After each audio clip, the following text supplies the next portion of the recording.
Salut à tous les amis, c'est Tom Lafranchi pour la chaîne Pourquoi je crois, YouTube et Facebook. Aujourd'hui on se retrouve pour une nouvelle vidéo et pas des moindres puisque nous allons discuter de l'aéroport de Denver.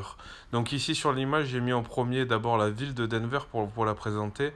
C'est une des villes les plus grandes des États-Unis et elle y abrite donc l'aéroport le plus grand des États-Unis. Cet aéroport, tenez-vous bien, s'appelle l'aéroport du Nouveau Monde. Il a été construit en 1995. Le budget a été pété de 4 fois. Je crois qu'il devait au départ tenir 1,7 milliard et ils ont fini à 4,5 milliards. Les réseaux souterrains sont énormes. Pour preuve, le câblage électrique, le câblage de fibre optique est énormissime aussi. Donc beaucoup de légendes circulent autour de cet aéroport. Pourquoi? Comment? Qu'est-ce qu'il cache vraiment à l'intérieur? Est-ce que c'est juste tout simplement un repère pour nos amis de l'élite? Sachant que bien sûr à ce niveau-là, rien n'est fait au hasard, je vous laisse imaginer, hein, quand on construit quelque chose de cette taille-là, au niveau architecture, entrepreneuriat et puis surtout les investisseurs, absolument rien n'est laissé au hasard. Donc on parle souvent des signes, des francs-maçons, des Illuminati, de Satan qui gouverne le monde. Dans ce cas-là, dans le cas de l'aéroport de Denver, c'est clairement, là on peut plus dire est-ce qu'on se pose des questions, oui, non, non, non. Là c'est clairement, c'est clair, il y a des fresques, il y a des statues, on va aborder tous ces sujets-là ensemble. Mais là c'est clairement quelque chose qui concerne le nouvel ordre mondial. Donc pour se faire accueillir dans ce grand aéroport, tout d'abord, vous allez halluciner, on se fait accueillir par le cheval, un des chevals de l'Apocalypse. Là, il est debout sur ses deux pattes. Le jour, tout va bien. La nuit, il a les yeux rouges. Alors là, les amis, on est en plein délire. Est-ce que c'est normal ce type de statut à l'entrée d'un aéroport? Donc voilà, l'Apocalypse, les révélations de Jean, vous savez ce que cela signifie. Il y a beaucoup dans les révélations de l'apôtre Jean, il y a beaucoup de choses concernant temps passé, temps présent et temps anciens, temps futur, pardon. Et donc on sait très bien que le mal s'est accaparé le mot apocalypse.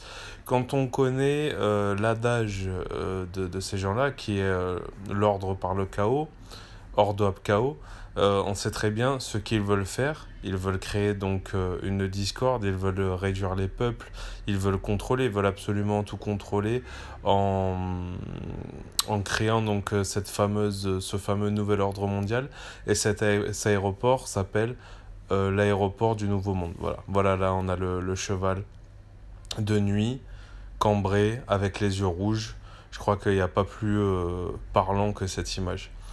Qu'est-ce qu'ils veulent nous faire voir, croire par ce genre de symbole?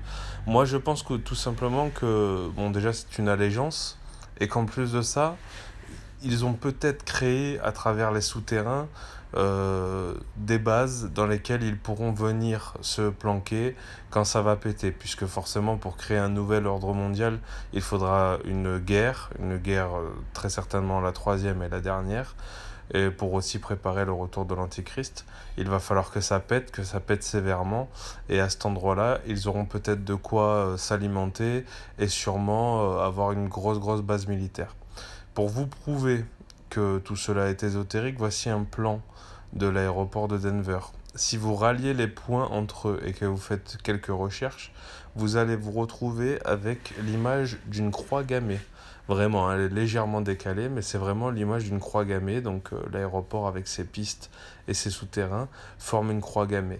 Quand on connaît le symbole de la croix gammée très ésotérique qui remonte à l'Himalaya, quand vous savez, aux Indiens d'Inde et à l'Himalaya, quand vous savez aussi que les nazis ont fait de nombreuses recherches sur le Graal et sur l'ésotérisme au niveau de l'Inde, et que finalement en fait toute l'histoire de la Seconde Guerre mondiale c'est aussi en grande partie de la poudre de perlimpinpin, comme nous dirait notre ami Macaron, on peut faire le lien entre les nazis et tout ce qui est occulte.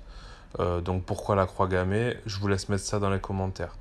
Euh, on a carrément une dalle pour l'inauguration de cet aéroport, avec, sans se cacher, dans le plus grand des calmes, le symbole maçonnique.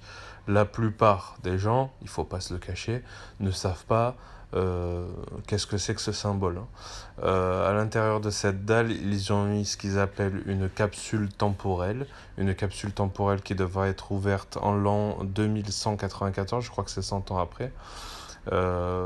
Pour qui, je sais pas, peut-être pour eux-mêmes, puisque si en 2194 il n'y a plus personne sur la Terre et que du moins ils sont quelques illuminés qui sont restés, peut-être qu'ils pourront revoir leurs plans ensemble. En tout cas, moi, ce qui me fait halluciner, c'est que voilà, c'est aux yeux de tous et que, bon, apparemment, ça n'a pas l'air de choquer plus que ça la population.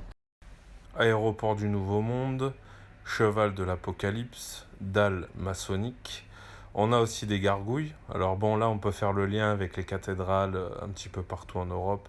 Et on peut toujours faire le lien entre franc-maçonnerie, satanisme, démon, tout peut vite se relier. Bâtisseur, cabale aussi, on y viendra après. Qu'est-ce que vient faire cette gargouille dans une valise? C'est clairement, quand on étudie bien la chose, clairement les gargouilles ce sont des démons, ce sont des anges déchus. Et cette gargouille, on la retrouve, je crois qu'on en retrouve même plusieurs dans cet aéroport. Les signes sont nombreux, ils ne se cachent pas et les gens sont complètement voilés. C'est tout, tout simplement. Nous devons faire preuve de discernement.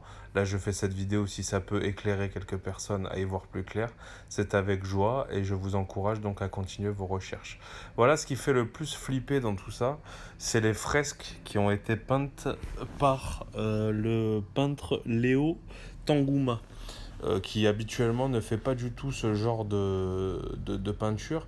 Et là, on peut y voir donc des fresques vraiment apocalyptiques. Ici, on peut voir donc une forêt en feu avec une ville au loin. On y voit des enfants. Sur le devant, on voit pas, il y a une dame qui ressemble à une indienne d'Amérique ou une Maya.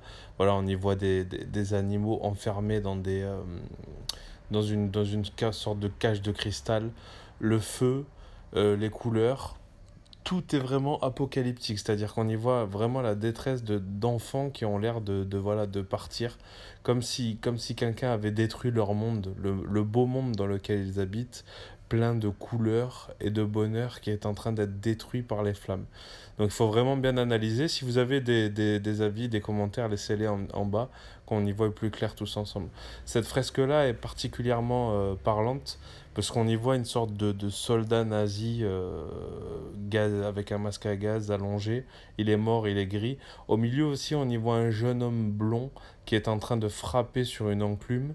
Et on y voit donc tous les pays du monde, tous les enfants du monde qui le regardent euh, en son centre avec des signes de paix écrits des écritures de paix écrites dans toutes les langues.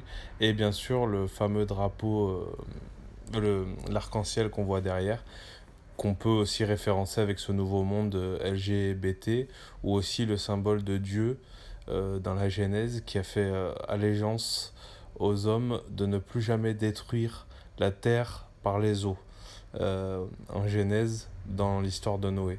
Donc voilà, on y voit tous ces enfants qui sont réunis, on y voit donc le nouveau monde, le nouvel ordre, et on y voit cet enfant blond au milieu qui a l'air d'être un petit peu central. Ici, on a vraiment quelque chose d'horrible. On a ce soldat qui ressemble à un SS avec son épée qui est pointée vers la colombe qui est le symbole du Saint-Esprit, où il a frappé, où il a déjà frappé.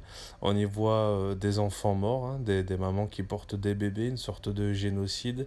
Et on y voit aussi des enfants en sommeil, ou peut-être morts spirituellement ou en sommeil. On voit bien que le chaos a pris le dessus donc sur ce monde qui nous propose, où le mal aurait pris le pas sur ce monde, et il est fort probable en effet que pour faire venir l'Antéchrist, on doit passer par ces moments de conflit. Il va falloir être fort, là c'est plutôt clair dans cet aéroport. Il va falloir être fort, il va falloir convertir les gens, il va falloir que les gens fassent preuve d'une nouvelle intelligence, parlez-leur un maximum de Jésus, et pour ceux qui m'écoutent qui n'y sont pas encore venus, parlez à Jésus tout simplement. Convertissez-vous, comme on dit dans la parole de Dieu. Ici, voilà, pour clôturer cette image, pour clôturer cette vidéo, une image qui me semble clairement ésotérique. Pour moi, c'est une image de la Kabbale ou d'un vaisseau spatial avec la voûte céleste et ce fameux accès au paradis peut-être par les chakras. En tout cas, c'est très ésotérique. Si vous avez des idées sur le sujet, je vous laisse le plan de juste à côté qui représente les chakras et le symbole de la Kabbale.